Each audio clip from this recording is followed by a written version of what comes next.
Hello and welcome to the Physiology of Endurance Running podcast. I'm Owain. I'm joined by Dan, as always. How are you doing, Dan? Yeah, good, thanks. Yeah, good, thanks. Back, post Road to Valencia. Got to put some more content out, I guess, now, haven't we? Yeah. Without your training, yeah. I know. So we're back for it's a bit of a working title, Christmas end of year Q&A. We're also going to do a quick sort of 10-15 minute chat on a question that we've had quite a lot since Valencia and since Liverpool Cross. Sort of a mini topic like we did with the supplement episode.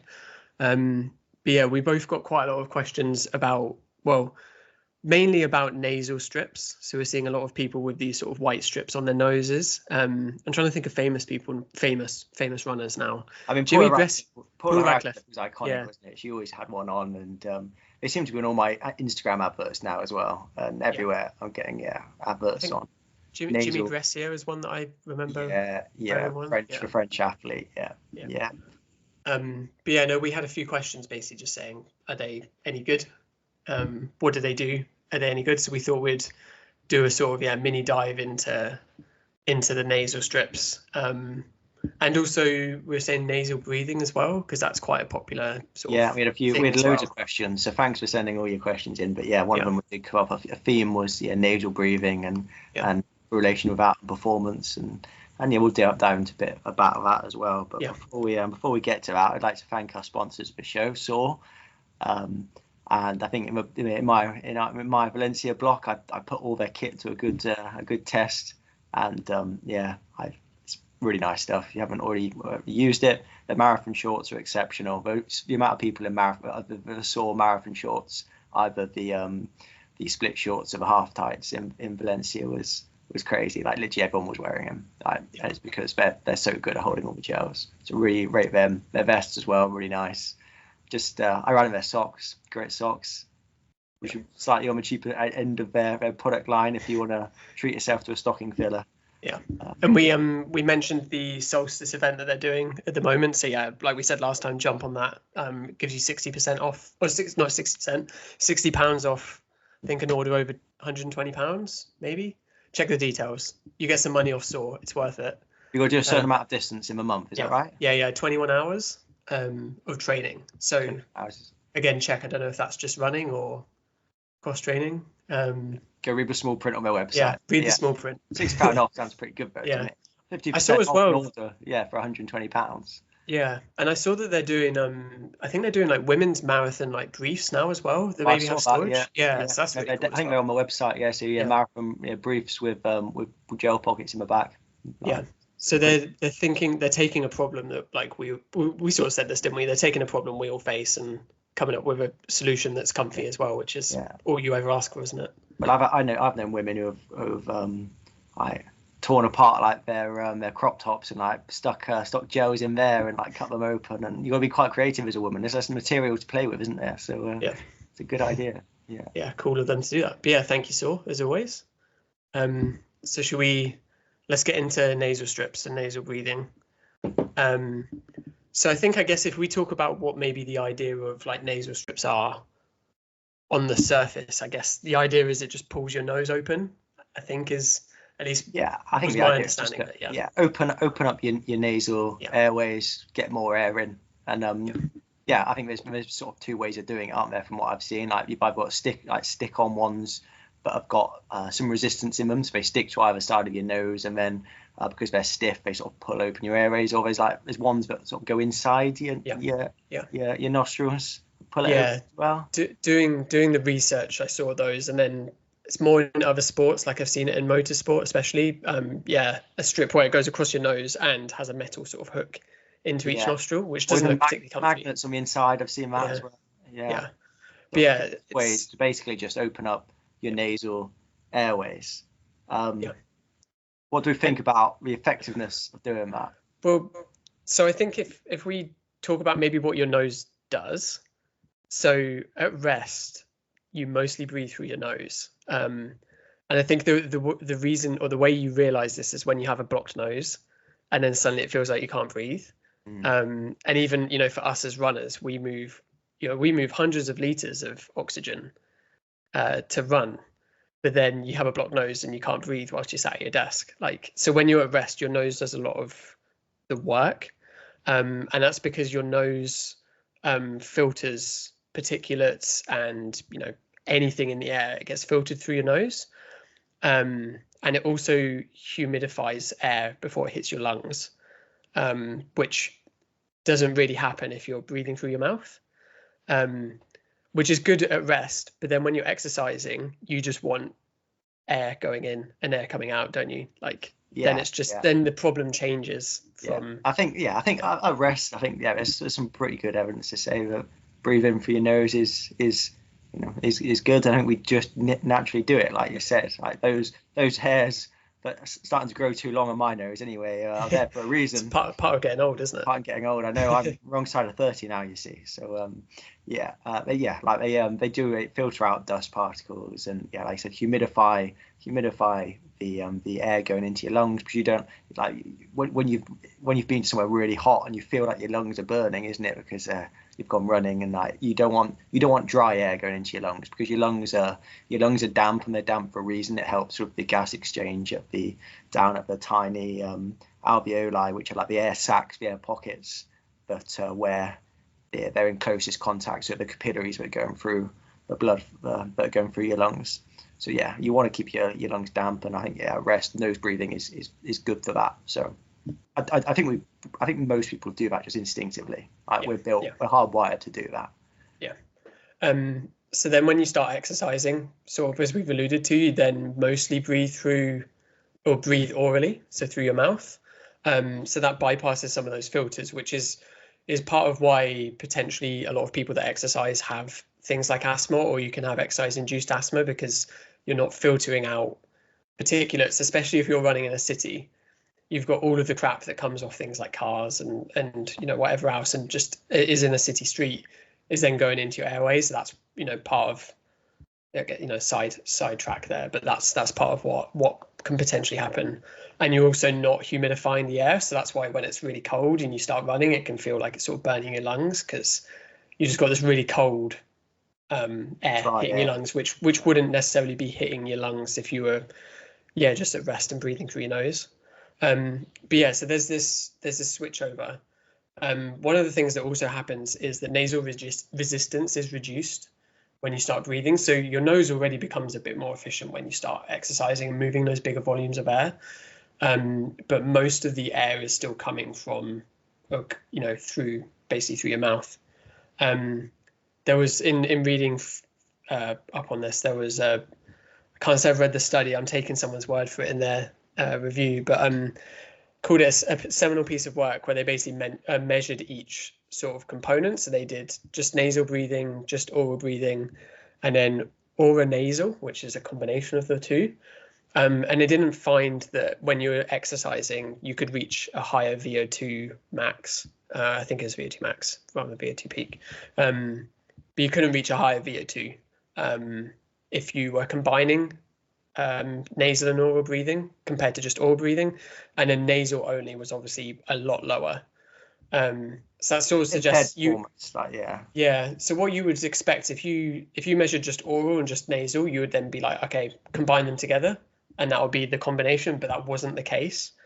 So that suggests that it's not really having that big an impact. And there was another paper that was quite a recent review, wasn't it? Did you say 2015 was it? That seminal work was like 95, so fairly old. Because I was reading another paper which was from 1998, so we've looked at it. They've been around for a long time, like we said. Paula Radcliffe was wearing them, and they just basically did a VO2 max test with a nasal strip and without, and found no difference in VO2 max, ventilation max, performance, like end test speed. So I can't remember if they used a placebo there or not, but I guess you could easily do that. But regardless, it doesn't seem to affect performance. I think that's the takeaway, isn't it? I guess. I was gonna say, I found one study where they used a quite invasive nasal strip, so it was literally, it almost looked like a sort of like peg you'd hang your washing up with, like on the end of someone's nose, but opening it up, and that seemed to have a slight benefit. I mean, a slight, significant benefit, whether that's biologically significant is another question. But then you probably don't want to wear that when you're running. No. And then the sort of I don't know if because I've never worn them, but the fabricy sort of plastery ones that you just have on your top of your nose, those didn't seem to have any impact. Yeah. I mean, at the same time, we say all of this. If you wear it and you think you can breathe better, if it makes you feel better, then you probably might run faster. So placebo effect is very real. Yeah. So and I guess biologically it makes sense, but it shouldn't affect performance, and that's because actually everything we know about the lungs is that they're over-engineered, they're overbuilt.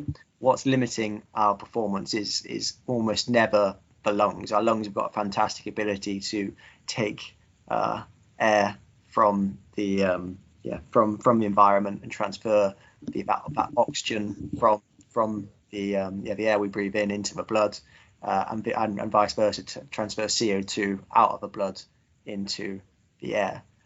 So actually the lungs are almost never a limiting factor. It's actually more about how much blood can we pump through the lungs to transfer that oxygen. So the only time where I've seen any literature say the lungs may be limiting is when athletes have got enormous VO2 maxes and a massive cardiac output. So the amount of blood flowing through the lungs is so quick, basically, that there's not enough time for the oxygen to transfer from the alveoli, those air sacs, those air pockets in the lungs, into the small capillaries where the blood's flowing through. You'd have to have a massive VO2 max cardiac output for that to happen, and even then, the limiter wouldn't be the early parts of a respiratory chain. It wouldn't be the mouth and the nose. It would be down in the lungs, in the alveoli.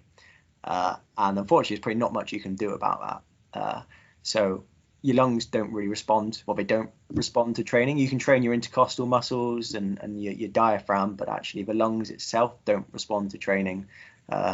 We can't increase our lung capacity. Really, and even if we did, it's not going to help our performance because it's not a limiting factor for about 99.9% of the population. Yeah, and I guess also like you were saying, if we benefited from more air going through our nostrils, then our nostrils would have got bigger. But there's like we said, filtering out what's in the air is part of their role.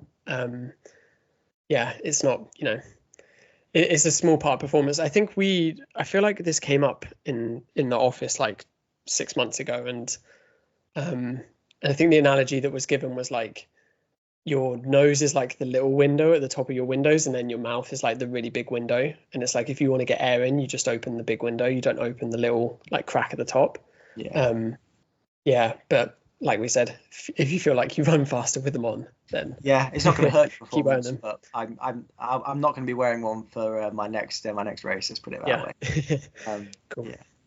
So hopefully that's answered a few questions, because we had a lot. We saw loads of people wearing them. Loads of people in Valencia. It's really popular in Europe, isn't it? I've noticed it at European races. Loads of people at Liverpool Cross wearing it as well. So it's becoming a thing. Well, it just makes sense, doesn't it? It does make sense if you don't break it down and actually look at the research, and you go, if I can increase my airways and my capacity, then maybe I can get more oxygen in and run faster. But as we say, that doesn't seem to be the case. And on a slightly side note, what actually tends to drive our breathing is not how much oxygen we need; it's how much CO2 we're producing. Because if you think about it, if I'm running along with someone at a pretty, a good pace, but not a challenging pace for me, and they are running along, but it's a challenging pace for them. Or let's give us some numbers to it. So if I'm running along at 6-minute mile pace, that's still quite a comfortable intensity for me, 3:45 a k. But if I'm running with someone I'm at, say, a 5k pace, well, my breathing is going to be very comfortable, and their breathing is going to be very hard. You'd be able to hear their laboured breathing. But our oxygen demand would be very similar. Maybe I'll be slightly more economical, but not by very much. So actually what's driving the breathing is actually how much CO2 you're producing, which is a byproduct of the lactate that you're producing. You then breathe, that gets filtered, that gets absorbed by the bicarbonate buffer in the blood and broken down into CO2 and water, basically. So how hard someone's breathing isn't to do with how much oxygen they need. It's to get rid of CO2 effectively. Yeah. But yeah, should we? That was hopefully that's a bit of an explainer on why neither of us have picked up wearing nasal strips yet. Probably don't intend to. Hopefully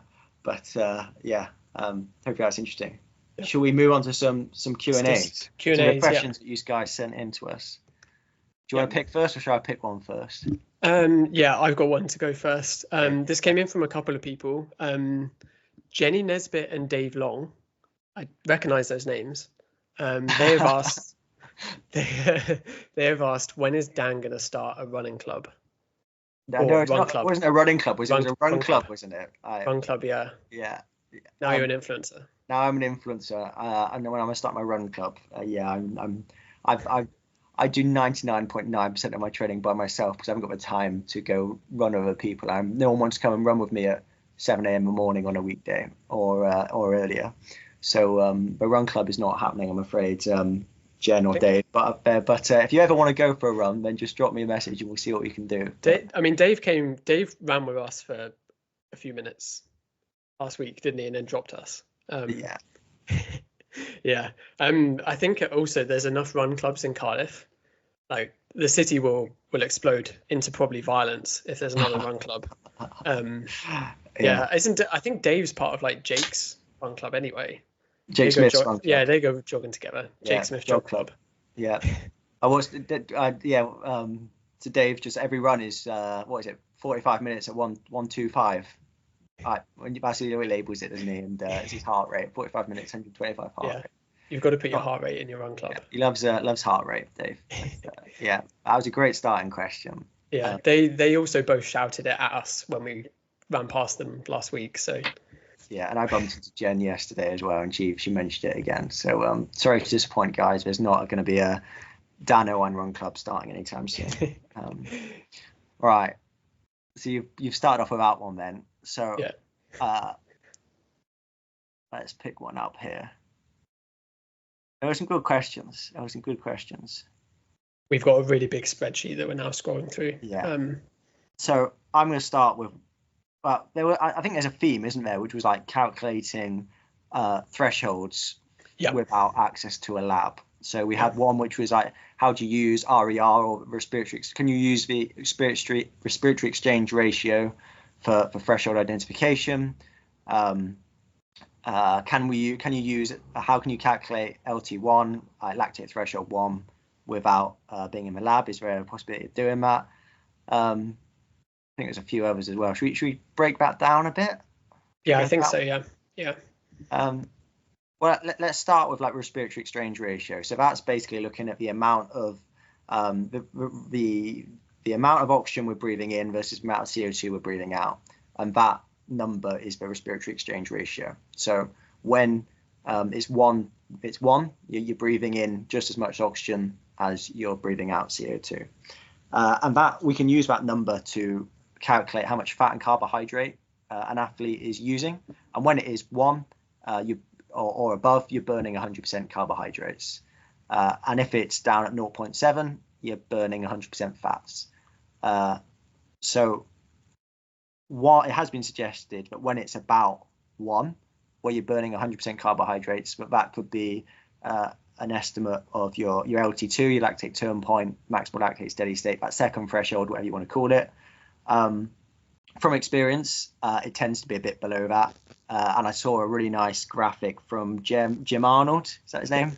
Yeah, Jim Arnold. Which plotted lots of different ways of calculating your thresholds. And one of them was the RER, one of them was just looking at the lactate turn point, one of them was using 4 millimole of lactate. There was respiratory rate, thresholds there as well, and RER was the very highest. So actually, compared to any other way of determining your thresholds, RER seemed to overestimate what your threshold was. So I'd go, no, don't use that. It could be a blunt marker of saying, right, yeah, it's definitely below where an RER of 1 is. But I've seen people who are producing a lot of lactate where RER is actually quite comfortably below 1. So I'd say it's a poor use of identifying thresholds. Yeah, I think when we're in the lab like testing people, it's definitely, well, we're using the lactate numbers. and then sort of RER, RPE, just knowing the athlete is then sort of then our secondary like measures of are they through their threshold. So if the RER is really odd, then that might make us question what we're seeing maybe a bit. But yeah, apart from that, it's just a background sort of like extra number. It's never. And if I'm doing a sub-maximal test, I want to make sure they finish past their threshold, so we can actually see where that break point is in the lactate response. Then I want to see an RER above 1 typically. That makes me really confident. If you start to see CO2 skyrocketing, that's a great sign that they're above threshold, because of that, what I was saying earlier about when actually like that CO2 is coming from lactate being buffered in the blood, or hydrogen ions being buffered in the blood, and the lactate being broken down to CO2 and water. Then you're past threshold. But I wouldn't use it as a marker of where the threshold is because of the just individual variability of that. Nice. And then one of them was the other one was we had here was how can you estimate your LT1 without a lab test? And I think an LT2 you can get a pretty good guide without a lab test. You can either just look at race performances, what pace could you hold for about an hour, like that can be a rough ballpark, or you can I would say going off of a 7 out of 10 effort is normally about LT2. Any other rules of thumb you'd say? I think the race effort's the best one.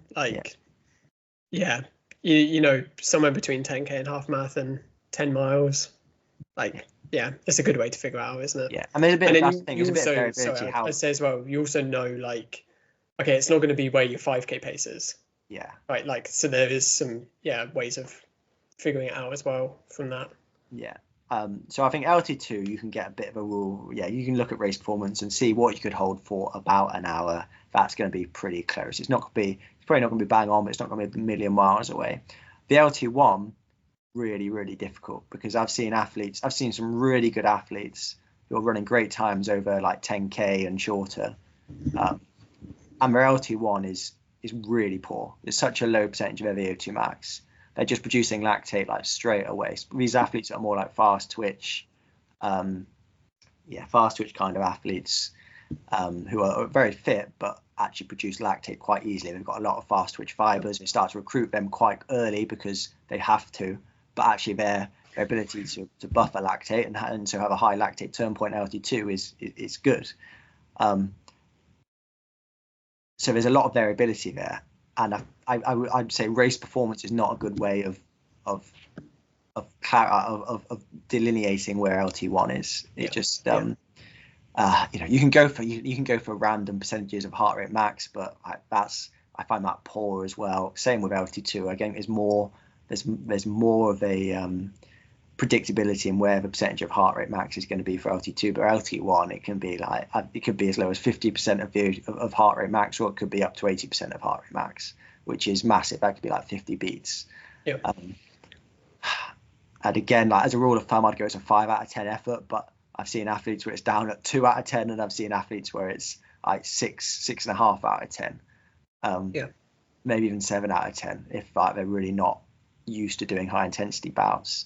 And it depends upon the sort of athlete they are, if they're slow twitch, fast twitch, their age, their training age, how much of their easy running they're doing. If they're always overrunning their easy stuff, then their LT1 is going to be really poor generally. I think you basically just can't, I would say. You can't, I'm afraid. You've either got to get into a lab or do some sort of field test where you're measuring lactate and just looking at that first point where lactate rises above baseline. You can use ventilatory thresholds on the VO2 max test, but I'd say gold standard is, LT1 is lactate threshold 1, so a gold standard is to use lactate. I think just before we move on, just say the RER question was from Alexander, reading it off Insta, and then Manuel asked the LT1 question, although a few other people asked that as well. I think the question I was going to pick next follows on from this pretty nice. This was from Insta as well, from Ellis. He or she, I think he asked, It's a he. It's a he. if he, in your opinion, if you were getting tested or if an athlete was getting tested, what's the most useful metric to know? So should we take this as you can only have one metric from getting lab tested, and we'll say first threshold, second threshold, VO2 max, and economy. If you can only pick one. You have both thresholds. You can have both thresholds as well. Okay, both thresholds. You can't get one without. You wouldn't just test for one, would you? I don't know. I don't know, but if you only got the result with one on the one, what would you pick? I guess based on what I've just said, I'd have to pick LT1, wouldn't I? Yeah, I think so. Yeah. Because then if you take that number and it like, okay, let's improve it, I think you would get the most benefit from improving your LT1. Like maybe economy, but yeah, if it was like what you can only pick one of those to improve, what are you going to pick? Yeah. I feel like if you improve their LT1, everything else would shift up. Yeah. I'm going to disagree with you. I'm going to go LT2 because I think that it's a bigger predictor of performance. Yeah, true. And also, if I get the heart rate LT2, that is a good massive ego check. Like you just go, right, guys, you're not going above this point. Whereas if you've got a vague, like, it's about half marathon race pace, then everyone always goes, oh, well, I reckon I can run a bit faster than that. Now I'm a bit fitter, so I'm going to start chasing that intensity. I think, you can estimate it better than your LT1, but you in terms of actually having precision around that is quite important. I think with the LT1, I'd love to know it, but actually just go super easy on your easy days. It probably doesn't matter how easy. You can and I don't care if you're really far below LT1, just go really easy and you're going to tick the boxes. But in terms of thresholds are more linked to performance than VO2 max and economy. That's partly because it's incorporating the economy in there as well, because your economy is just going to influence the speed at your thresholds. Obviously, if you're more economical, you're going to have faster thresholds, even if it's still occurring at the same percentage of your VO2 max. Your VO2 max is nice to know, but actually most people aren't limited by their VO2 max, and it's only going to improve so much too. Yeah. I think economy is definitely underrated. Like, I would probably have the same order as you there, like thresholds, economy, VO2 max, and most people's economies are not great. No. That's a massive differentiator. But again, it's like what do you actually do with that information? If you know you've got really poor assume you've got poor economy, then you need to go run more, and you probably should go do some stuff in the gym, and you should do more plyometrics and strength training. But then would that advice be different if you knew your economy was average, or if it was really good? You'd still probably say go and run more, and actually get in the gym is probably going to help. So yeah, that's a good question. I like that. When I saw that question, I was like, oh, that's a good one. Oh, it's my turn now, isn't it? Cross training then. I think there was a couple on cross training. Does cross training have a role as part of regular training for a healthy runner? ? This person said, even when I'm not injured, I enjoy adding 1 or 2 elliptical sessions in my week to decrease the overall training time whilst managing the load. Am I wasting my time, or are the adaptations of cross training sufficiently useful to justify it? Which is a really nice question. I'm going to see what you say to that first. What are your thoughts? I think it depends on the runner, doesn't it? Like, you don't have time to do cross training, and you'd argue maybe the possible benefit is very low for you, whereas someone running once a day or 4 or 5 times a week could maybe add it, especially if you enjoy it. Like, I think people tend to think of cross training as like in a horrible commercial gym on a cross trainer, right? But like, you could go out cycling, and a lot of runners now are really getting into cycling, aren't they? Like actually outside cycling, go mountain biking or get a road bike in the summer, and especially like where we live, it's good for that. So I think, you definitely see people able to add hours of training, especially in the summer, through cross training. So I guess it's difficult, because from a performance perspective, you'd probably just say, run more. And then it sort of tails off, and then it's like, okay, you want to run fast, but you're running like 18 minutes for 5k, at what point are you like, okay, just enjoy your life and like go ride in the mountains? Like you don't have to run all the time, I guess. So I don't know. I think it depends on the athlete, definitely. Yeah. And then I guess it depends on injury history as well. And yeah, for some athletes, it's probably good to actually cross train a bit rather than running every day of the week. You think of like, I don't know if he's still doing it, but like you always heard like Elliot. Oh no, not Elliot. Was it? Elliot Giles, yeah. Giles was basically doing everything on a cross trainer apart from his sessions at one point. Yeah. Which that's an injury thing, isn't it? And that he's had a lot of success of cross training. Like other people who have had great successes, Ailish McColgan, she does a lot of cross training. It's got a big history of that. And you just look at the triathletes and go, well, Alex Yee, he's running exceptionally well over the 10k, and he's just announced that he's doing London Marathon, which is pretty cool. But obviously he's doing quite a lot of running, more than most runners. But he's not doing he's not doing 100 miles a week. He's probably doing like 100k a week. And a load of biking, a load of swimming, and he's obviously a fantastic runner. And I guess also if you're looking at that, then Beth Potter does trains like a triathlete, or is a triathlete, sorry. Does a lot of swimming and cycling, and then Georgia Bell, like she didn't just come from parkrun. Was she world duathlon champion, or she competed in the world duathlon series, or something so she was cycling and running. Apparently she does 100k on the bike every weekend, so that's some big volume in there. I agree with you. I think it's very much dependent on the athlete. For me, my first starting point would always be, well, run more if you can. I think that should be the default. The only reason I'd probably deviate from that is if you were always injured or could not maintain a good, decent volume of training through just running. Running is more efficient in terms of time. So actually, if there's someone who's time crunched, you're going to get much more out of going for a run for 40 minutes than jumping on a bike for 40 minutes. You can the absolute intensity is going to be higher. You can work at a higher percentage of your VO2 max without the metabolic fatigue and the muscle fatigue. In terms of actually what's limiting you during the exercise, you can have more muscle damage from running versus cycling. But if you've got quite low volumes, then that's not going to be an issue. So for a low volume person, I'd go, run as much as you can. If you're time limited, run, don't cycle.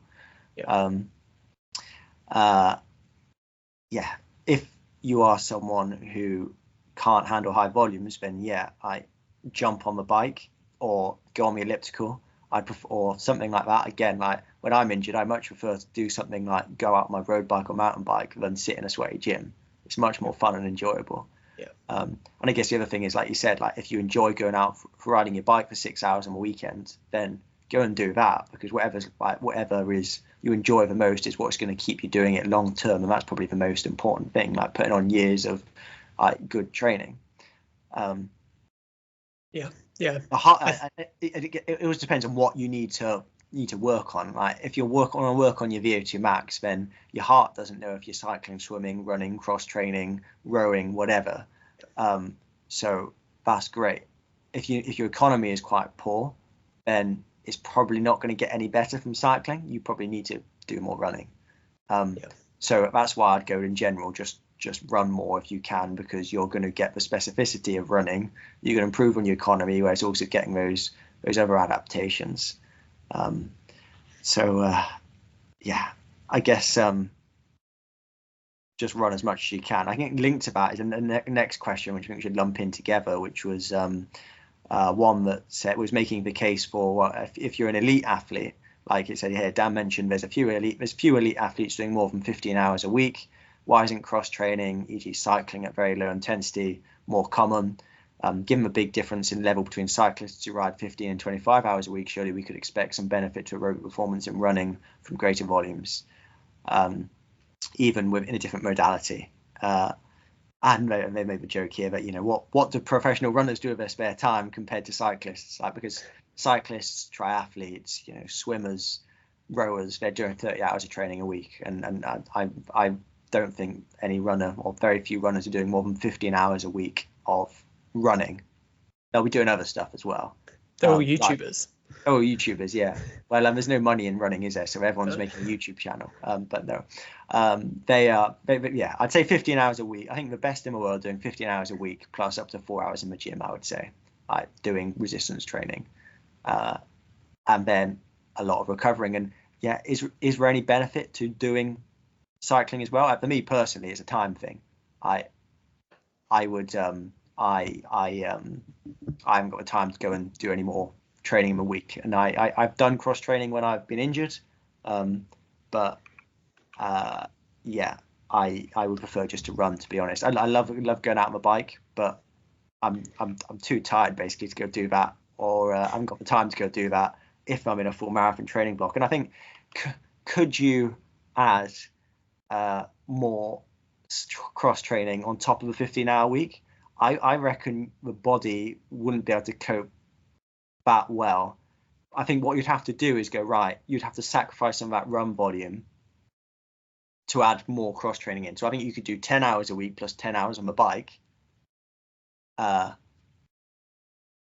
I think if you try to do 15 hours a week of running and then add in another 5 hours a week of cycling or whatever, it wouldn't necessarily be the muscle damage of any energy availability that would cook you. I think it would just be the sympathetic nervous system health, just your general risk of overtraining. I think it would just be really high.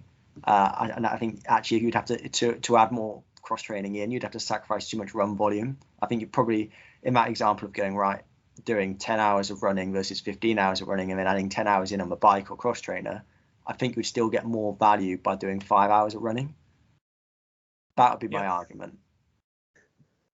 But I still think, but I don't think there's no research out there on this. Like, maybe you could go and do 15 hours a week and do another 5-10 hours of cross training if you're a professional athlete, if you got all that recovery time. But the amount of fatigue associated with running is a lot more than cycling, swimming, partly because of the load bearing, partly because of the eccentric nature of the activity. There's just more muscle damage. The energy turnover is just higher running than it is cycling. Even if you're putting out enormous watts, you'd have to be putting out very, very high wattage to counteract the extra energy cost of running versus cycling. Yep. That's my thoughts. What do you think? Yeah. I don't know how. I think it would be really difficult to actually just get elite runners to like buy into doing something other than running. I feel like it's probably been hard enough getting people to lift. to then get them into cycling. And then I don't know, again, I feel like I come back a lot to these like psychophysiological sort of feelings, but I know if I go ride my bike in the summer and then go run the next day, I feel a bit rubbish. Like I just feel like not rubbish. Like I'm in shape, I'm fine, but like you're just getting your legs back under you sort of thing. Which I think if you're a triathlete, that's just part of the game, isn't it? Yeah. Whereas when you're a runner, and when you're a runner at like the high end, so much of it is on feel and just feeling good. And I think that would be kind of hard to overcome as well. Yeah. I think you'll probably see more though, but I think people have had success with cross training, but it's always been people who can't tolerate high training volumes, or because of injury, or they're just in low volume programs like Georgia Bell. Like if you want to go and race the 800 and 1500, you probably don't need quite a high training volume as someone who's running the marathon. And so actually doing stuff which is similar to what I said earlier, like not doing quite as much running as you probably could do, but doing some more biking is probably a way of staying injury free and still getting some benefits without it cooking you. I think it's, and I do think there would be some benefits from doing loads of cycling, but also some negatives as well, like just that feel, like that neuromuscular side of things, like sitting on a road bike for multiple hours in a pretty poor posture, shortening your hamstrings, all these sort of things. I think there could be injury risk from trying to combine a lot of cycling or with running. Maybe a cross trainer would be better, but then a cross trainer is flipping boring, isn't it? The psychological cost of sitting in a gym on a cross trainer would be high, I think. Yeah. So I'm not convinced, basically. I think that'd be my summary. But I'm not saying that it's wouldn't have a benefit. I'm just saying people haven't done it, which could be a cultural thing.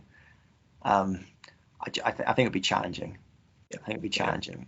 And I think there'd be fine margins between getting it right and getting it wrong as well. I think it'd be tricky to do. Yeah. No, good questions. That was Harry and Jack that asked those, among other people. Shout out Jack, he was in my study. So my question next. We had a few questions.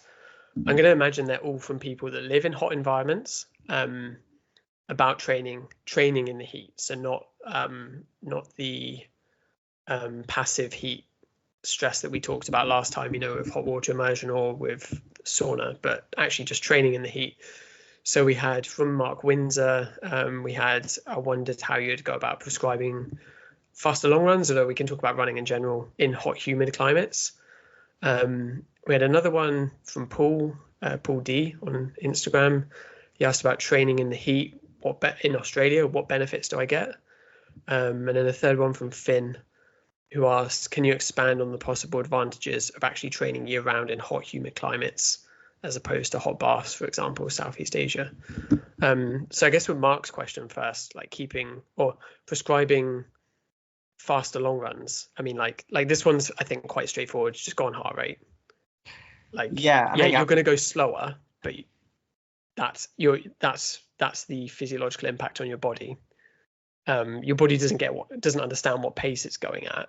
It just knows what physiological load you're putting it under. And if it's really hot, then that's going to be slower. And if then the next week you're in a really cold environment, you're going to go way faster. But yeah, I think that was my thought to that bit.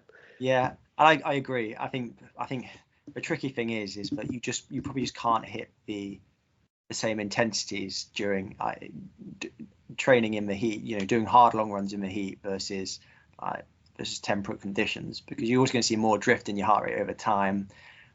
You can match the cardiovascular load of doing a hard long run, but the muscular loading is going to be different. You're probably not going to tax your muscles to the same degree. So if you're going to go and race then like a temperate marathon, and you've been doing, say your goal is to run 2:20 for the marathon, and you've been doing all your stuff at 5:20 a mile pace, 3:20 a k. If you were in temperate conditions, but if you were going off of heart rate, then you might only be running 3:40 a k, 5:50 a mile pace, and I think you'd get the cardiovascular benefits to doing those hard long runs. But come race day, I think your legs would get pretty beaten up. So I do think it's a challenge. I mean, if you're training in the heat but preparing for a race in the heat, then that's great. You're just getting the specific stress. But yeah, I think if you're preparing in the heat you've got no other choice, and you're trying to race in, you're traveling over to Europe or the US to try and run a fast marathon, then I do think it's tricky. I think you've got to do I think doing some stuff in the heat is great, but if you can, I don't know, run with an ice vest, like have cooling strategies you can put in place, do stuff in an air-conditioned gym, like pretty boring doing a long run on a treadmill, but if that's cooler than going outside, then maybe doing a bit of that is helpful. But I think I go back. I think you're right, and starting with heart rate is the best thing you can do. I don't think it's ever going to be perfect, but like what we're probably going to talk about in a minute, there are benefits to training in the heat as well. Yeah. Training in the heat, you're still going to get the over a number of weeks, you're going to get the increase in blood volume if you're consistently training in the heat. Depends on, like, the speed of that adaptation will depend, I guess, on the heat stress. So if it's sort of like UK summer where it's hot for a couple of days and then it's not actually that hot, then that'll take a long time. Whereas if it's consistently like 30 degrees and you're running, that's going to happen quite quick, within a few weeks. You're going to have an increase in plasma volume as well, which is then going to help sweat rate and sort of cooling capacity. And then just your thermal comfort as well is going to improve, which is, why we talk about like preparing for a hot race. like you're going to feel a lot more comfortable at hot temperatures. Yeah, that's the benefits you get. Obviously, like we said, with the drawbacks, that your pace is going to be slower than if it was cool. Yeah. But interestingly, I think there's still, unless it's like really extreme, I still think there's probably benefits to doing the hot baths, because actually it's to get your core body temperature really high. It's even if you're running in 30 degrees, it's not going to be getting up to 39 degrees. And I've seen people who are I've seen researchers in South Africa, for example, doing stuff using heat chambers when the climate outside is still pretty hot. I've seen other work that I can't mention because it's not been published yet, but saying that even when the environmental conditions are still 30 degrees plus, there were benefits to being in a hot bath. They were still seeing increases in blood volume relative to not being in the bath. So yeah, I probably wouldn't be my starting point. I'd probably focus on other things, but actually still putting in heat strategies might help you tolerate your normal climate better, and also lead to greater improvements in performance as well. Yeah, I think it's benefits though. Like if you could train in a cooler environment or the heat, I think I'd pick the heat. Depends how cold. I can't. Yeah. Yeah. I guess if it is it raining as well. Yeah. They want ice and all that, but yeah, I think on general, people, well, athletes go warm weather training. They don't go cold weather training, and that's because we respond. Us humans are built to cope with the heat pretty well, and to respond to heat as a stimulus. Whereas the cold, there aren't many adaptations we can get from a cold, and those that we do have aren't going to help us run faster. But those from the heat, like we already said, can make us perform better in temperate, 10, 15 degree conditions. Nice. Is that climate done? Yeah, I think that's climate done for now. Yeah. We'll come back to it. Yeah. It's a really interesting topic. Nice. What was I going to pick next? I picked one. I've lost it now.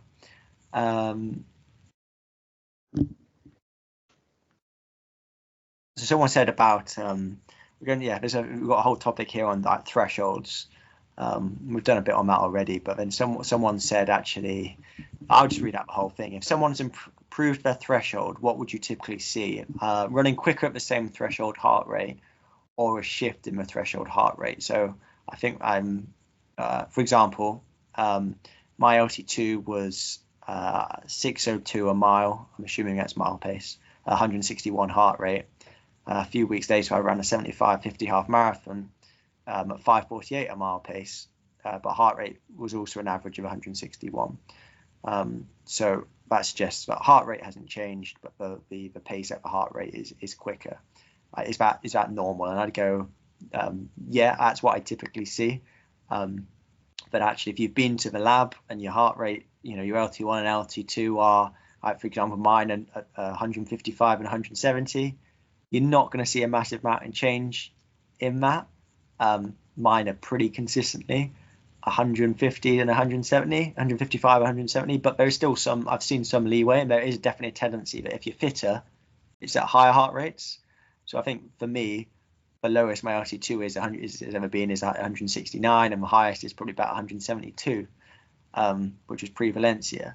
And you could easily argue maybe that's just where you're defining the threshold, but I've seen that consistently. And I think if you found someone who was really, really unfit, and then got to a good level of fitness, you would see bigger changes in the heart rates at where the thresholds occur. Just because as you get fitter, your thresholds tend to happen at a higher percentage of your VO2 max, and so it's going to happen at a higher heart rate effectively, because heart rate and VO2 are pretty well correlated. There's a good correlation between heart rate and VO2. I think it's the same in the inverse, isn't it? Like if you test, or you have your threshold heart rate, and then you get ill or you get injured and you come back to running, it's probably going to be, as long as you're not like a year off sort of thing, it's probably going to be fairly similar. It's just going to be slower. Yeah. Yeah, no, I think they do tend to be pretty. I think there's a pretty good relationship between heart rate and lactate on the whole. With the caveats of big changes in fitness that you're going to see changes, and then like during the marathon block in up to Valencia, I think I talked about it one time. Like I was coming back from an illness, thought I was fine, and then I had a complete mismatch between my heart rate and what my lactate was doing. Like my heart rate was well below LT2, but my lactate was 6 millimole, which is definitely like a pathophysiological response, and it was a good sign to me during that top point. But yeah, this is. I'm not quite right here. There's something going on, and I don't know what the mechanism for that was. I'm assuming something like mitochondrial, but on the whole, good relationship between heart rate and lactate, and it remains pretty stable over time, with the caveats of big changes in fitness or events. I'd say extreme climatic conditions as well. If it's super hot. Then you might see a different response with heart rate and lactate. I would guess you'd see your lactate would. I reckon your lactate threshold would happen at a slightly higher heart rate because so much more of your blood volume is being distributed to your peripheries. But I don't quote me on that. Yeah, to summarize, heart rate will stay similar, pace will get better. Yeah, generally. That's generally what you'd see. It's a good sign. But the other thing is that if you're overtrained, then your heart rate can be suppressed, and you can think you're really fit because your heart rate is just not going up. So your pace. You have to run a really fast pace for your heart rate to go high, and you think, oh, I'm really fit. I'm just a bit tired. But actually, you're overtrained. You're impairing your sympathetic nervous system, so you can't actually have an adrenal response, an adrenaline response, and get your heart rate up to where it should be, basically. So I think that is another caveat with the heart rate. So heart rate is good, but things do affect it. I think it's really good for controlling intensity. But yeah, it's definitely it's not quite as clear cut as lactate equals heart rate. So then, question here from Fred on Instagram. I think we're going to cop out a bit here and sort of answer it, but say we're going to do a whole episode about this. So his question was, if you were training young athletes, what aspect would you look to improve for long-term development? And I think the reason we're going to do a bit of a cop out here is because this is a really, really good topic for a whole podcast. Like different stages of, I guess, youth development, just in terms of biological development, are actually quite well researched. And I know, at least in terms of like strength and conditioning and resistance training, there's some quite specific things you do at specific points of an adolescent's development for specific reasons that I think would take a whole podcast to sort of go through, but are really interesting. And I imagine there's some of the same with endurance training, maybe to a lesser extent. But yeah, there's some very specifically defined points in a child's development where you do specific things with resistance training, at least, where you wouldn't want to just say, oh, if I'm training children, you just do the same thing whether they're 10 or whether they're 18. And it's not necessarily based on a specific age. It's based on like things like peak height velocity. On their biological age, where they are relative to puberty, all these sort of things, isn't it? Yeah. So I think I definitely feel like I need to go do some more reading around that before giving a definitive answer. But I think there are definitely, I would train differently at youths. I mean, just my gut instinct would be right. Well, I want them to be fast, so I would actually get them doing more pure sprinting, because that is a skill and something that's hard to learn later in life. So I would do a lot of max speed stuff, not under a massive amount of fatigue, or ideally with little fatigue, like, doing things like 30-meter sprints, 40-meter, 50-meter sprints, full recovery. Not that many, 4 or 5, so you can actually run as fast as you physically can and develop that as much as possible. I think it's also about learning the skill of training, isn't it? Actually being able to control intensity. So getting them to understand what easy is and slowly building their easy run volume. But obviously they're not going to be doing very much. And then actually I'll be going more probably VO2 max type stuff in a controlled way, because your VO2 max does tend to plateau earliest. And I think you want to maximize that probably whilst your heart is developing. I think that's where I'm going to stop talking, because I need to read more, and before I give a more confident answer on that. I mean, I think we'll do a whole podcast episode. Yeah, generally children are you'd say like biased towards like aerobic physiology. I'm trying to remember like lectures now. Like pre-puberty, like their glycolytic system, their anaerobic capacity is very underdeveloped, so they won't produce much lactate. Even if you push them as hard as you can, and their recovery is very quick because they are more slow twitch dominated. They don't have that many fast twitch fibers. They come later with puberty as muscle mass starts to go on. So that is definitely one thing. So it doesn't make sense you can train them to run fast, but it doesn't make sense to do like, speed endurance based stuff with them, because they're going to be rubbish at it. They won't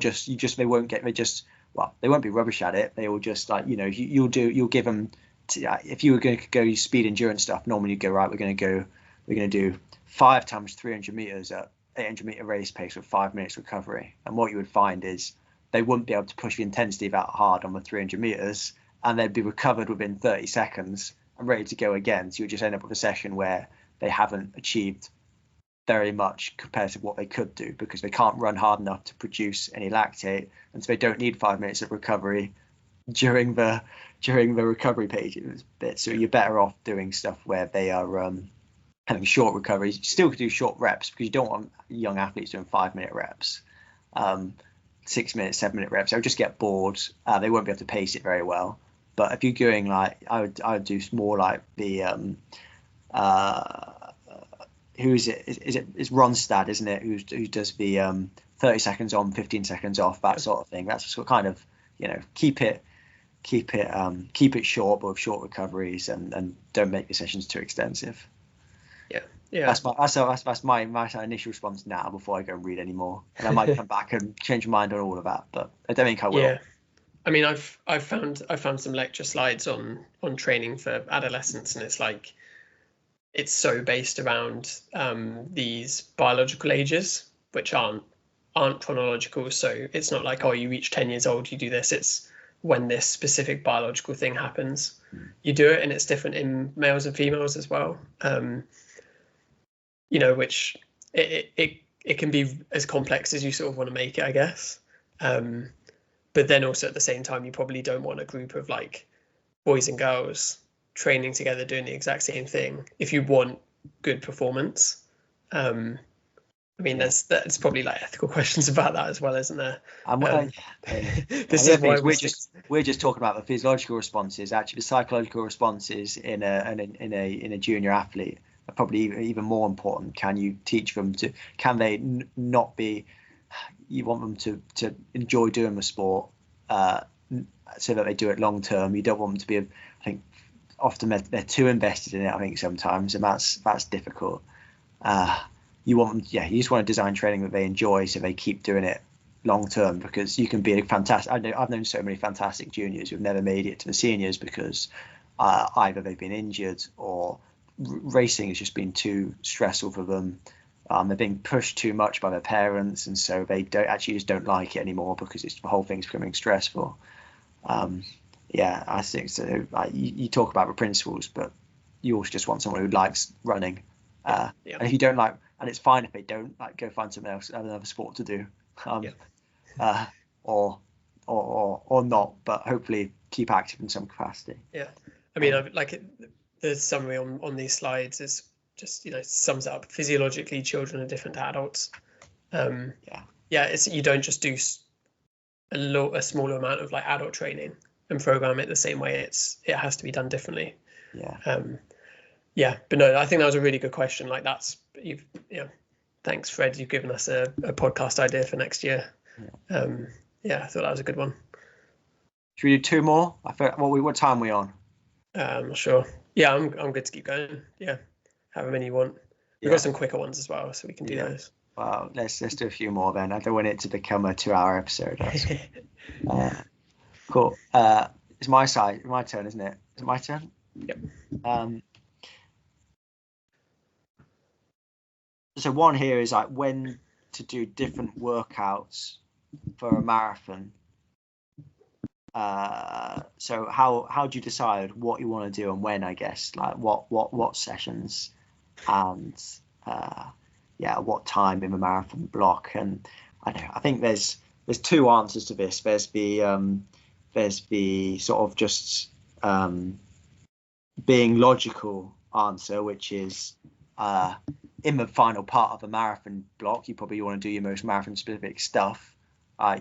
You don't want to be doing 10 times 200 or 5 minutes recovery a week out from your marathon, because that's got no relation at all to what the stresses you're going to experience on the day.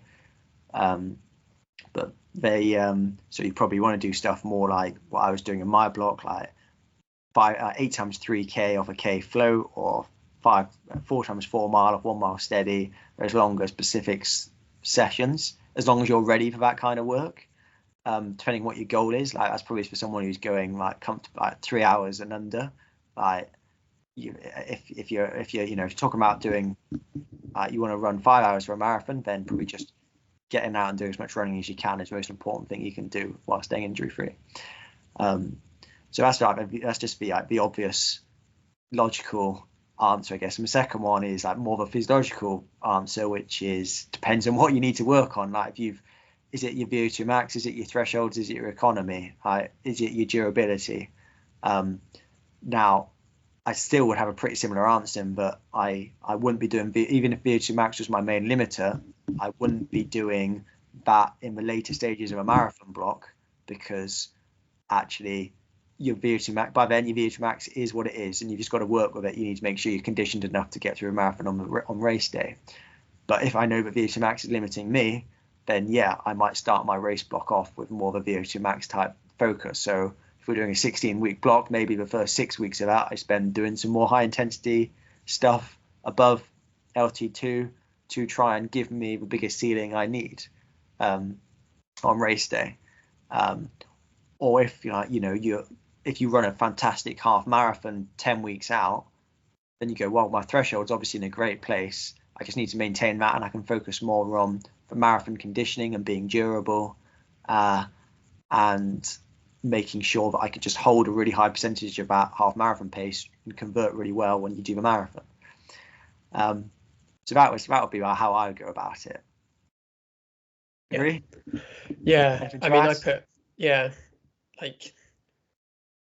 the answer. Well, I put this when I wrote the question down. The answer is profiling, isn't it? Like you profile yourself or the athlete, and you figure out where you go. Like we can, we try and take a like scientific approach to training or to supplements or to whatever topic we're talking about. But actually you need to, when it comes to training, you need to know what your strengths and weaknesses are and then program for that, don't you? So I'd always say like profile.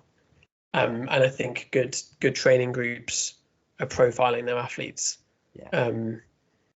And good federations are paying for their athletes getting their athletes tested to understand. It's like I think we could probably safely say now, like a lot of countries and a lot of places have gone away from like just doing the same thing because they've always done it, and now it's way more specific, like the training that you do.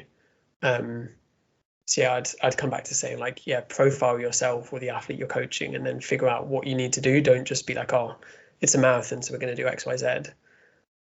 Obviously, at the same time, there are things that you do need to do for a marathon. And then I guess, I had another thought in my head there, but it's completely gone now.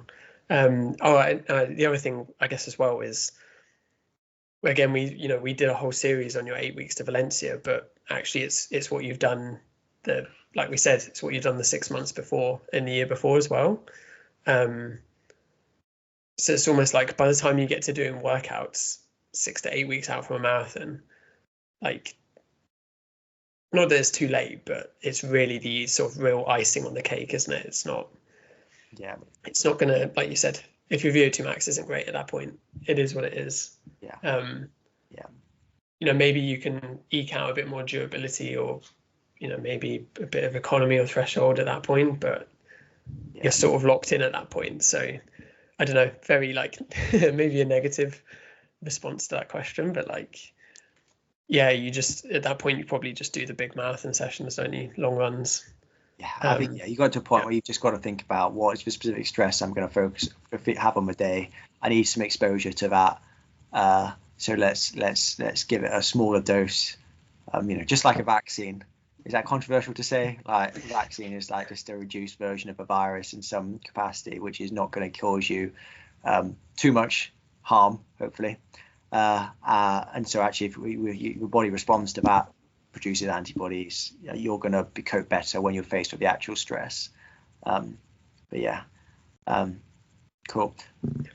Should we just fly through these marathon ones you've got under your marathon heading now? Because I feel like the rest of them are pretty quick. So we've done that first one actually. That's a bit of an interesting one. Do you want to talk? Should we talk about that one? Yeah. So this was Mark Windsor. So he was basically wondering, would there be a benefit to just doing a fast long run and then having says reduced next week. So I guess you'd do like a fast long run and then a week lower, and then I don't know how you'd program it, but fast long runs. And then he sort of suggested the idea that Dan could go and run 6 marathons a year, pacing the 220 group. Would that actually benefit your performance if you did more marathons, but a percentage of your marathon pace, especially for you where that speed is still like a 2 hour 20 run is fairly normal for, like, I would do that before marathon. Do you think that doing that at 220 pace would benefit you? Yeah, I think it was I thought that was an interesting one and something I've thought about a bit. Actually, when I said let's fly through the marathon ones, I was looking at down the list from that first one. I missed out this one, which is probably not quite a really quick one. Yeah. But I think it's still interesting to talk about. And again, I guess it comes back to what you need to work on. Is it that durability, or is that already in a really good place? And I think for most people, working on their durability is a good thing to do. And I have done a bit of what we've said here and gone out and run some marathons as more like training runs. So like this year I did Llanelli, or the Great Welsh Marathon in Llanelli, which is a pretty low key marathon. Pretty grim. Pretty grim. I mean, it's a beautiful place. It's from Pembrey in West Wales out towards Swansea. It's an out and back, and some of it's on a bit of a coast path. It's not entirely all on tarmac. And regardless, I went and did that as a training run and ran around 2:26, 27, something like that there. I then went and ran Newport Marathon, and I won that in I think it was 2:23, but it could end up being long, so it was actually a 2:22. I'm pretty sure. So I did that, and I've used other races before. I guess I paced Philly around Berlin in 2:25 with a fast second half.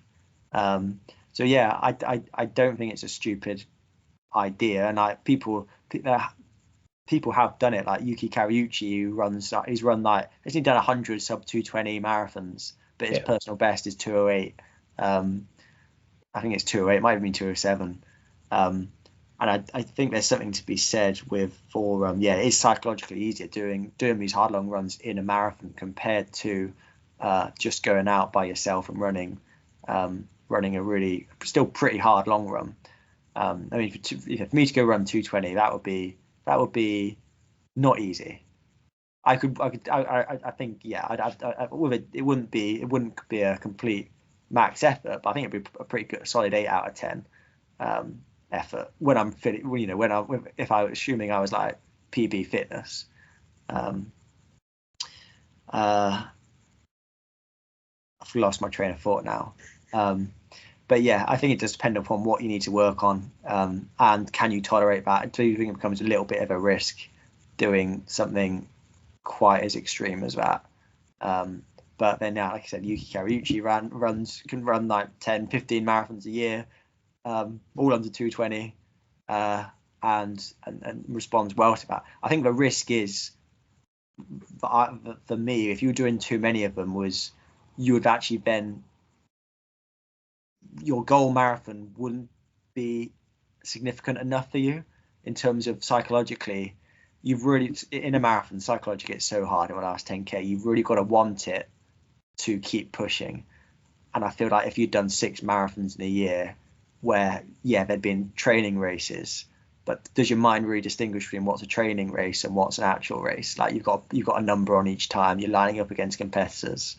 Can you then still give it a really max effort on your goal race when you've been doing all these more controlled marathons? And the other risk is you actually don't run those training marathons controlled enough, and they become flat out race efforts, but maybe in a race where it's not perfect for going fast. So I think you claim it's a training race afterwards. Yeah, that's a good one, isn't it? Yeah, it was a training run. Yeah, when you didn't run quite the time you wanted to, it was a training run.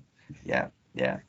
But I do think there are certainly benefits to resilience and that durability kind of factor. It's just I don't think you could do it all the time, and I have used it. I have used that, especially for me who does my training by himself. Actually, just running with other people makes a massive difference. So using a race can be great for that. I guess also, like, we said it in an earlier answer, but like you pacing Philly is a pretty cool experience. Like you're able to use the speed you can run to end up with some cool. The same with that marathon you did in Poland. Yeah, like that's a cool experience, isn't it? And like maybe that improves your quality of life. Like yeah. If you get something out of it, like a cool experience or whatever, or it's just an opportunity, then go for it. And for me, like that was a great one, because I knew that whatever fitness I was in, I could run 2:25, and I also couldn't get carried away and go out too hard, because then I would be in a lot of trouble for my with Philly for her blowing up at halfway, and then having a massive positive split. So I had a pretty strict job to do. So that was great and cool to go and run around Berlin. Yeah. Worth it for the Instagram followers as well. Oh yeah, that was it. Yeah. It was, that gave me a good 1,500 followers, I think. Right. Should we do a couple of quick ones? I've got a couple of quick ones if you're happy to. So slightly away from physiology. So Paul J, who you coach, he's asked this one, and then I got asked in person as well, a slight sort of change to it as well. So Paul asked who would be our dream guest on the podcast, and then the other question I had was like what other podcasts do we both listen to? That's a good one. Yeah. So we'll answer Paul's first. Go on, man. Who is your dream guest? I did read this one. This was really interested to know what you were going to say. Yeah, this is tough because, like, we generally talk about physiology and science. So, yeah, the scientists that I'd want on, like, people that come to mind, like Stephen Seiler, who sort of, I guess he did sort of create the idea of like polarized training, didn't he? And I would want to talk to him not just about like polarized training and the specific like intervals, but like the sort of background of like Norway and how Norway does things, because I think that's more interesting than polarized training, because he's sort of been in that system for a long time and has seen it, hasn't he? I guess also because they're quite an inspiration for us, like Ross Tucker from Science of Sport. I like it's a nice part of my day if I go for a run and listen to the Science of Sport. I generally come back and I'm thinking, and that's quite nice. I got two good choices there. If it wasn't scientists, I'd say someone like Steve Jones, just because like he's the opposite. He would say though, you try and ask him a question, he'd say we just cracked on with it after a pint after a pint the night before, just ran 100 miles a week at 6-minute mile pace every mile, and then like went down to the club and killed each other and ran pretty fast when it came to racing. So no, I don't know. He would be cool to talk to as well. For me, I'm going for scientists. I'm going for someone I referred to earlier, which was, I'll probably butcher his name, but Bent Ronstad. Yeah, that'd be a good one. I'm going to go, who again is Norwegian. he's definitely Norwegian. Yeah, who's done just like some really cool research in loads of topics. So he's done a load of stuff on optimizing VO2 max, which is cool, like changing interval sessions to optimize VO2 max. He's also done stuff on altitude. One of the things that I think is really interesting is his block periodization. Yeah, stuff, that's cool. Yeah, which is, I think, another like really interesting podcast episode potentially, where he's sort of made a point where actually in someone who's really well trained, maybe you need to give a bigger stimulus to the thing you want to improve. So, right, we want to improve our VO2 max. Doing 1 or 2 VO2 max sessions a week isn't going to cut it. What we're going to do is we're going to do a VO2 max session every day for a week.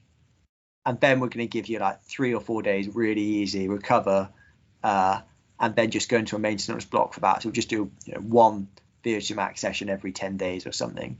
Yeah. And right, okay, now we've done a VO2, and we might do a few blocks of that with like just normal recovery periods in between. And then we're going to do a threshold block and just do like every session is going to be threshold, and then have a nice recovery block. So it's not doing like months on end of just really hard. They're pushing you really hard, but only for like 5 to 10 days.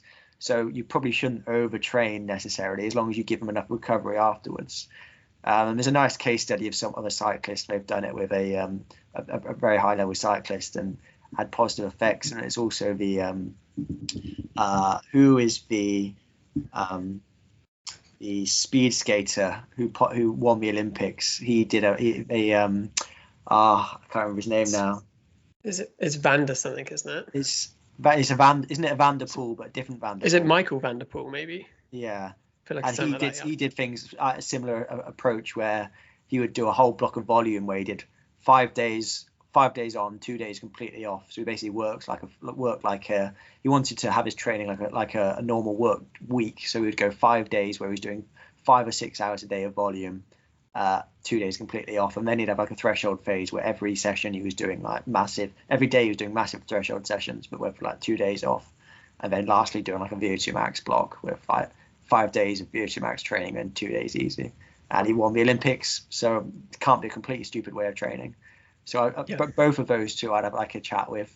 Ben Ronstad's good as well, because he's I guess maybe quite unique in that he does a lot of like mechanistic work, but it's very applied as well.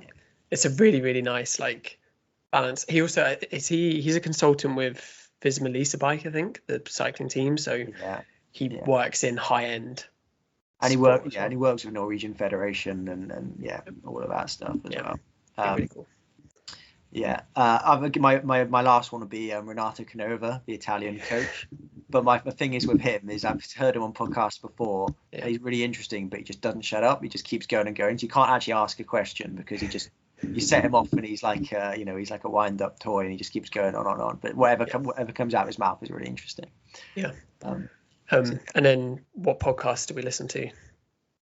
So before you said Science and Sport, the real Science of Sport podcast, which is with Ross Tucker, Mike Finch, Gareth, somebody. Oh, I've forgotten Gareth's name. Really sorry, Gareth. He's literally from down the road as well. Yeah, he's a Welshman, isn't he? So that's definitely go give that a listen. Really good podcast, and really Ross Tucker. He's Professor Ross Tucker. He's a very accomplished sports scientist. So you get a nice. He asks great questions as well, though it's not just of the guests they've had on. What other podcast? Gareth Davis. Gareth Davis, yeah. And then I guess my other two that I really like are Coffee Club podcast, which you put me on to, with the OAC group. So it's who is it? Morgan McDonald, Ollie Hoare, George Beamish, Ollie Hoare. Yeah. And they're all from On Running, represent On Running with the professional team out in the US, and it's just entertaining. I think it's not sciencey, it's not technical necessarily. They talk a little bit about their training, but they're just a bunch of lads talking. And it's just nice to get insight about what the professional world of track is like. It's just a nice, easy listen. I think my last one is Conversations About Running, which is with one of my mates, Callum Jones from Cornwall. and they do running trips. They do trips out to Kenya and stuff like that. But they also have this podcast, and they've had some really good people on actually, and they ask good questions again. It's a well put together podcast. So shout out to Callum and the crew there, because I do think that's a good listen. Not posting really regularly, but when they do post an episode, it's really good. Yeah. I think the only other couple ones I'd add are Inside Running podcast. They're like they're like the godfathers of like running podcasts. No, that's a good listen. Like, it's kind of nice hearing Australian voices as well when you're like running in the depths of winter in Wales, and you hear them talking about running through the bush, and some of the Australian some of the Australian sort of words and phrases they use like make me laugh. And then what else? I guess away from running, rest is politics. Don't know, just keep up on what's happening. So I still have never. I know a lot of people rave about that, and I haven't given it a listen yet. But it is on my list. I just keep forgetting to actually subscribe to it. But maybe I'll go do that now. And then one more. I don't know if many people are into MotoGP, but like I'm quite a lot. Oxy Bomb podcast. I think for MotoGP, they're what I think this should be. Like, one's a journalist and one's worked in the sport as a crew chief and an engineer, and it's just a nice similar sort of vibe to this, I think, but in a different sport. And I think like if I could work in any sport, like MotoGP would be up there. So like I've sort of grown up with motorbikes and motorcycle racing, so yeah. So my response to that is, one, you have too much time to listen to podcasts. I listen when I'm running. I don't do that. So, only when I'm commuting, really. And two, like, I can't believe you're into Motor Grand Prix, and it's just like any motorsport. I'm not. I just don't understand. I don't understand. It's not. I can't see every entertainment factor in that. But I can. Obviously, it's a popular sport, and so they must be doing something right. It must be entertaining. Maybe it's just me that finds it just annoying. I can't cope with the sound or anything. But yeah. And then I've got one final question, which I think is a good one to leave it on, which was, what are our 2025 plans? And I think if we maybe answer like personally, like running wise, and then podcast as well, would be a good way to finish. Yeah. Shall I go first? You can go first. Yeah. So running wise, like we sort of alluded to it, but Barry track 40, I'll be going for that. And then I'll keep doing all the fell races over the summer. Those would be my aims. But then within the fell races, you have Rassarui or Snowdon race. So that's from Llanberis up to the summit of Snowdon and then back, which is a really, really big mountain running event. That would probably be like, I guess if you could peak for a fell race, I'll probably peak for that. With the fell races, they're constantly happening, and you just show up however you are.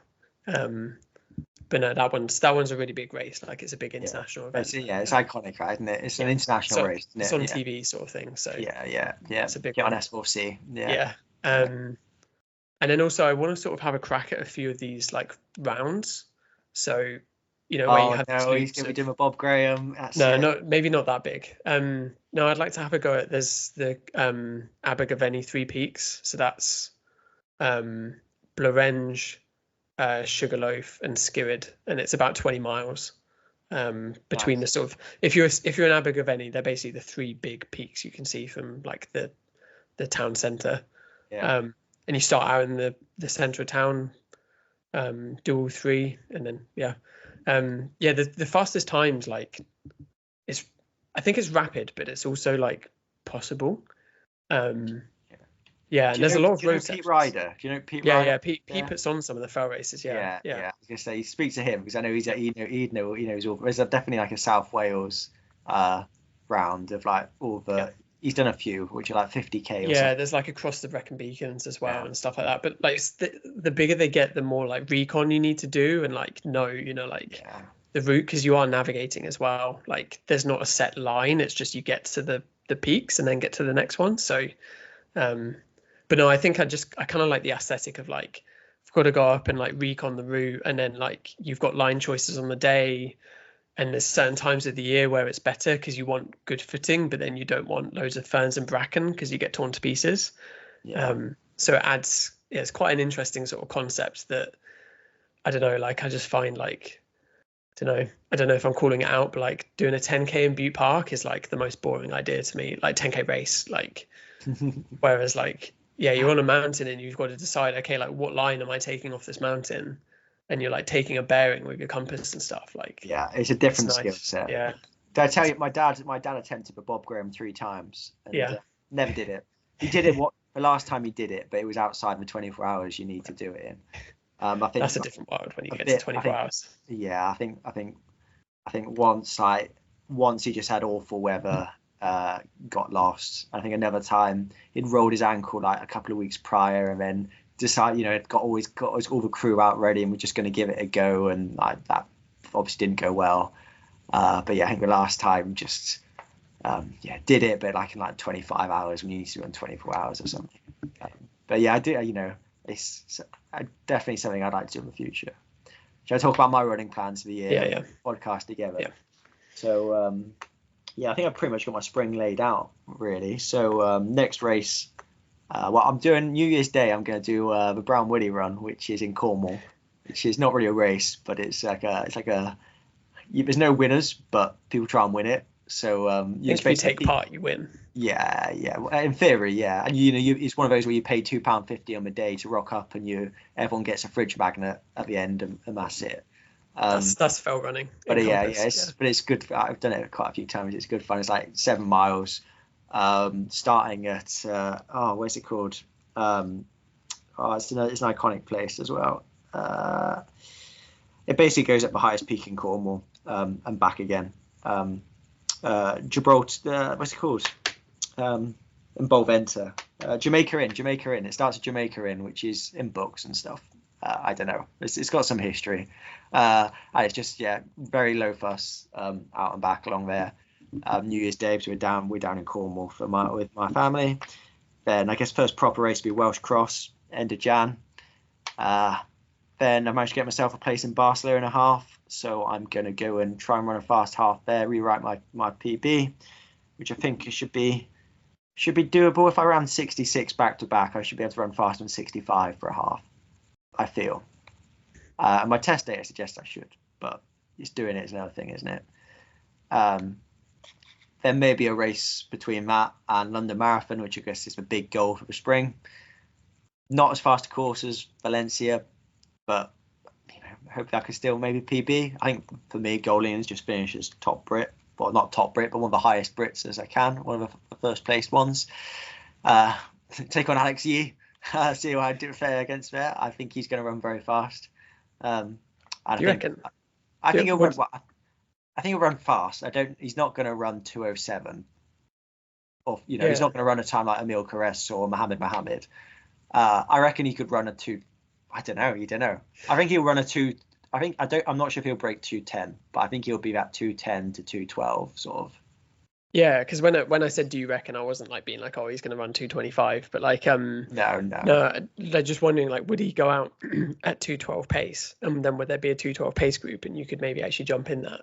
But I think he'd be faster than that. I think maybe he could run 2:09. I don't know. What's he run for 10k? 27:50. That's very good, isn't it? Yeah. And Phil's only run like 28:20 or something. So I just feel like first marathon out, he's not going to go and run 2:07, 2:08. Maybe run 2:09. I don't know. It also depends how much he commits to it. Yeah, because like my thought around it is essentially he's going to long course triathlon, and rather than his debut marathon be in an Ironman, he's going to take the money and do London. Well, yeah. But like he would get a lot of money. Like your debut marathon as a Brit at London will pay you pretty well. Oh, very well. So it's why would you turn down the money and then you can go do an Ironman later? You think he's going to go do an Ironman? I don't know if he's too good at short course, surely. Yeah. I don't know, but then chucking the marathon in right at the start of your season isn't. Does a bit rogue. It's a bit rogue, but it's not an Olympic year, and I don't know. True. Yeah. Maybe just mucking around a bit. I don't know. That was my thought when I heard was, oh, he's going to Ironman then. It would make sense, wouldn't or maybe it? even, yeah, even half Ironman. But yeah, sorry, we got sidetracked. Yeah, he's got so much speed though, isn't he? Like 27.50 for 10k, and he's run like low 13 for 5k as well, hasn't he? Yeah, 13. It's well under. I'm sure it's well under 13.30. Maybe not. It's definitely under 13.30, but yeah. Anyway, so that's up to spring, and then I don't know about the summer. I might even do some track stuff. I did one track race this summer and quite enjoyed it. And then I don't know. I'll probably go back to Valencia again. It's so quick. I can't not go. I did toy the idea of Berlin, but that was before I ran Valencia and ran so fast there. And Berlin is a really good course. Don't know. That's a bit unknown yet, but definitely PBs this year in the 5k, the half, and the marathon. So I'd like to keep that momentum going. Really, I need to do a 10k PB. So I've run between 29:20. I've run 29:23, 29:25, and 29:29, and that's the only times I've broken 30 minutes. So I've done like 3 times within like 6 seconds of each other. I'd love to go sub 29 and sub 14, to be honest. To me, that's a goal for the year. That'd be dream goal. I feel like the fitness wasn't too far off that when I ran Valencia. You go on my Jack Daniels tables. I should be running something like 28:40 for 10k and 13:50 for 5k and a 63-minute half marathon. But I don't know about that. We'll see. But yeah, that's running plans, I guess. Podcast plans. We've talked about. We want to try and get some guests on. Yeah. We'll try and welcome out Stephen Seiler, shall we? Ben Ronstad and the others. Yeah, I mean, Stephen Seiler's retweeted some of your stuff, hasn't he? We're basically best mates now. Yeah, that's got to be a podcast interview there. Yeah, all my contacts. No, some interviews. We said we're gonna do Road to Barry, right? Aren't we? Like, I'm exercise testing this week, I think. So, better commit to that. I better sign up. I think it's a paper application. That's what you love, isn't it? No. Yeah. It's nice in this modern age of like £50 for a half marathon and selling out in 10 minutes. Like, paper application in the post. What's his name? The guy who organises it. Mick. Don't you just drop Mick a message? I thought you just said. You still have to do a paper form. I thought you just ran past him in the park and said, Mick, can I enter? And you just put your name down. He probably will. Yeah, he probably would if he said that. He's always been on about me to do it. Yeah. Well, you could get your 50k record back. Couldn't I? No. So Road to Barry, we were saying, and then just some more guests. I think the end of this year got like really busy for us both. Like Valencia training. I've been finishing off my dissertation, like to the point where where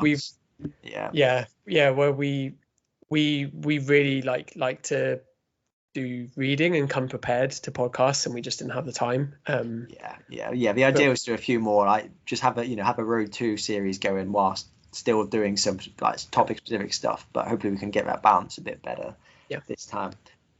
Might do Road to London as well. I think it's about overlap though, isn't it? Of like when's Barry? 1st of March, I think. Okay, so we could do like the last block once that's finished, couldn't we? Into London. Or maybe we just do a few, maybe not every week. I'd do a Road to London one. We'll have a think. But definitely get some guests on. And hit. So what numbers are we going to hit next year? We want 100,000 plays, 100,000 listens. But that was like all within like we'd accumulated quite a few listens just from the initial podcast episodes I'd put out, and they just sat there over time picking up the numbers. But we did 50,000 odd in 6 months, didn't we? So we could give them. I reckon we should aim for 200,000 for December 2025. We'll have to say a few controversial things. Oh, yeah. Sell our souls just to get the numbers. Start supporting like Athletic Greens or whatever it is. Oh, blimey. Like die over CEO guy. Yeah. We'll start talking about longevity and how we're going to live to 200. Aging's a disease, didn't you know? Oh God, yeah, I saw that. Yeah, it's a disease. Yeah. Well, Trump says it is, so it must be. Yeah. Cool. We might not be here in a year's time. Yeah. Should we before we say something too controversial, should we wrap up the podcast? Yeah. So I guess that's probably it for this year. I don't think we'll record again this year, will we? Oh, I don't know. I was gonna ask if you want to do something on Monday. Maybe we'll. But maybe next Monday. But yeah, maybe. I don't know. Maybe we won't be. If we're not here again, Happy New Year, Happy Christmas. Yeah. Thanks for the listens. Thanks for the listens this year. Yeah. Thanks to all. Thanks for the questions. We've probably got enough questions for another episode, so we could do that at some point as well. Yeah, sorry if we didn't get to your question, but there were actually loads across Instagram and everywhere. Actually, we've got Owain put together a very nice spreadsheet of a few. Let's wrap it up there. Thanks for listening, everybody. Nice. We'll catch you again soon. See you soon.